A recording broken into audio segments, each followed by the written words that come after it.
Hello and welcome back to Reading with Nick, Reddit edition. I had a lot of fun with the previous video and decided I'd make another in the same vein. We're really upping the scare factor with this one, so viewer discretion is strongly advised. Here we have a collection of the top rated comments from a rather dated Ask Reddit thread that continues to populate the top search results for creepy stories. Our poster goes by the name of Dare Galaxy, and the question he posed to the Reddit community got a lot of interesting and terrifying responses. So without further ado, let's jump right into it. A few years ago, I was walking through the woods off the beaten track when I smelled a really overpowering sweet smell. Being nosy, I pulled back the undergrowth to have a look, and I found a dead body. The guy had clearly been there for a while, and he wasn't looking great. All swollen and green and black with various runny bits. The local wildlife had been dining well for a few days. I called the police, who told me to wait with the body until they arrived. Being in the middle of nowhere, it took quite some time. It got dark, and I was just sat there with the body. It turned out that he had committed suicide. For a long time afterwards, I had dreams about him. He would talk to me and would say not nice things. Mainly about how angry he was that I had disturbed his resting place, and that he wanted me to kill myself. It was probably just my imagination, but it was all pretty disturbing at the time. He still turns up in my dreams from time to time, and having typed all of this out, I have no doubt that he'll be there tonight. Well, we're off to a bit of a rough start, aren't we? This may be one of the most grisly stories in today's video. Spooky, sure, but nauseating is a more fitting term. I was 17 and I had just gotten my license. Back in high school, my friends and I had made it a mission to find abandoned houses to throw parties in. We had a few good candidates, but the motherlode was this house I would pass on my way home from work. It was an undeveloped shell of a huge home with a large property in the back. I had told one of my friends about it, and one day before we went to see a movie, I took him to the house. It was about dusk in summer, so I had my headlights on. I pulled into the front of the house and we were there for like 10 seconds tops, before we pulled back to go to the main road. A minute later, this big truck pulls up behind us with its high beams on and riding our ass. My friend and I took note of it but paid it no mind as we headed back to the main road. At the lights, I turned right, but the truck cut through the gas station at the corner and blocked us off. Out of the truck comes this big hulk of a man, and my friend and I are shitting our pants. He raps on the window and I roll it down. Now, the really freaky part is that this is a busy road and there was no one in sight. He asks us what we're doing at the house, and I quickly lied and said that we were just making a U-turn.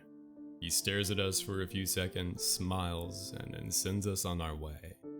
To this day, the house remains unfinished, and I'm convinced it's a drug operation of some sort. Okay, I'm surprised they were willing to roll the window down for this guy. Can you imagine? I lived in a bizarre little house as a child. It was incredibly tall and thin, like an attached house except freestanding, with 3 floors, a basement, and an attic. It was full of quirks, such as 2 fully functional fireplaces, shower stall in the center of the basement, a backyard so small that you couldn't take 5 paces without hitting the fence, and an old-timey rope-pulled dumbwaiter that led from the kitchen to my bedroom. I loved that weird little place, but unfortunately it was incredibly old, and half of its charm was the fact that it seemed to have been designed by an inarticulate conclave of lunatics. And eventually the repair costs exceeded what my parents were willing to seek into it, and we had to move. Preparing for the move was a chore. I packed most of my stuff myself, and I had taken to throwing stuff down the dumbwaiter and shoving all my clothes so thickly in my closet that they became a single, solid brick of fabric. While clearing that closet out, in fact, I came across a feature I hadn't noticed before, an attic entrance in the roof. Being an adventurous kid, I opened her up, stood on the closed brick, and began my first and last exploration into the topmost part of our weird little house. The first thing I noticed was that it wasn't as dark as it should have been. The place was strung with old red Christmas lights which still burned with leftover incandescence, and a dozen little cracks and holes peeped down into all of the bedrooms below. The second thing I noticed was that the place was set up for habitation. The insulation was plasticed away, there was an old gurney piled with sleeping bags and sheets, and a rusted mint green refrigerator which still worked when I tested it. The third thing was the bones. There were a lot of bones. I was a kid at the time with a limited understanding of anatomy, but there were bones of all types heaped into a series of piles around the center of the attic. Small and large, clean and white, from every and any imaginable sort of creature, haphazardly stacked in a half dozen osseous clumps. 2 of them were blackened, as if someone had tried to burn them, and the walls nearest those blackened piles were scrawled in dark bone char messages. Mostly they were just smears, but the words "sorry" appeared more than once. That room had been sitting over my head for 8 years while I slept. Well, a secret, dimly lit room filled with mysterious bones, situated right above this person's childhood bedroom. And it sounds like someone was living in there when this commenter discovered it. I can scarcely imagine a more terrifying scenario. I would have left the house and never turned back. A few summers ago, I went for a bike ride around midnight with a friend. We went our separate ways at the end of the evening, and I had about 2 blocks to ride by myself. Because of construction, I had to ride on the sidewalk, but the streets were dead, and it wasn't a problem until right where I was about to turn left onto my street. There was this man walking by himself, maybe in his 40s, a little scruffy but not homeless. The sidewalk was narrow and I didn't want to freak him out, so when I got about 6 feet behind him, I said, "Hey, behind you," and he turned around and gave me this super angry look. I turned down my street and he started to follow me, literally screaming about how I was a cunt, and he was going to kill me and all of that. I live right off the corner and I didn't want him to figure that out, so I decided to do another loop around the block. That's not the scary part. The scary part is that when I looped back around and looked down the street, I saw him standing on my porch stoop, staring out at the street like the guy knew I lived there. He saw me ride by again, but he didn't say anything. I ended up going back to the friends, but my bike got stolen from the alleyway by the house 2 days later. Yeah, I think our friend Ari here made the right call in going back to their friend's house. Getting their bike stolen only a few days later is the cherry on top. What would you guys have done in this situation? My grandmother swore by this story until her dying day. It was during the war in London, and my dad was a baby. She was bombed out of her house and was staying with a friend. The friend had her set up in a room on the top floor. Anyway, she was taking my dad upstairs to bed when a figure materialized on the stairs, telling her not to sleep in that room tonight. She noped back downstairs and told her friend that she and my dad were sleeping in a sitting room that night. Her friend was annoyed but agreed. That night, a bomb exploded near the house and the roof caved in, right on top of my dad's cot. He would have been killed. I love a good ghost story, and this one certainly has an interesting twist. A helpful ghost who ultimately saved this woman's life. Creepy, sure, but I sure as heck would have been grateful. I have a fear of spiders because of a hunting trip I took with my dad and family when I was a kid. I don't enjoy shooting things, I'm not an animal rights activist, but I think killing for game or bragging rights and not for food is wasteful and barbaric.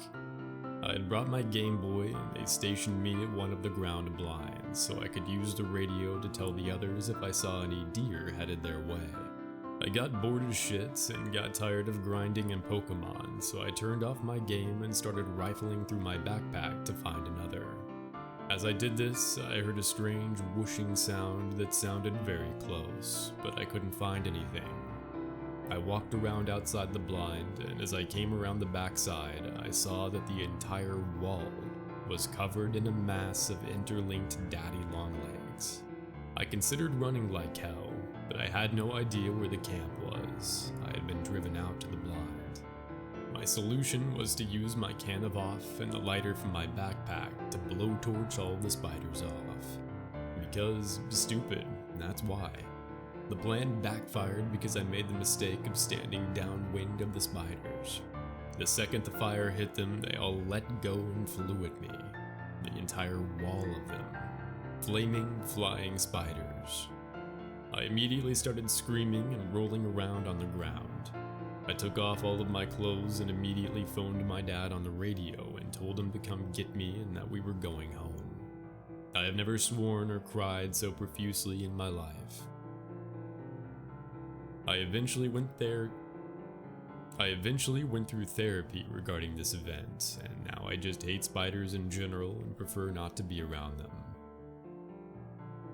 Well, I could have done without this story. A wall of panic spiders collapsing around you, wriggling and crawling over your body as you desperately try to shake them off.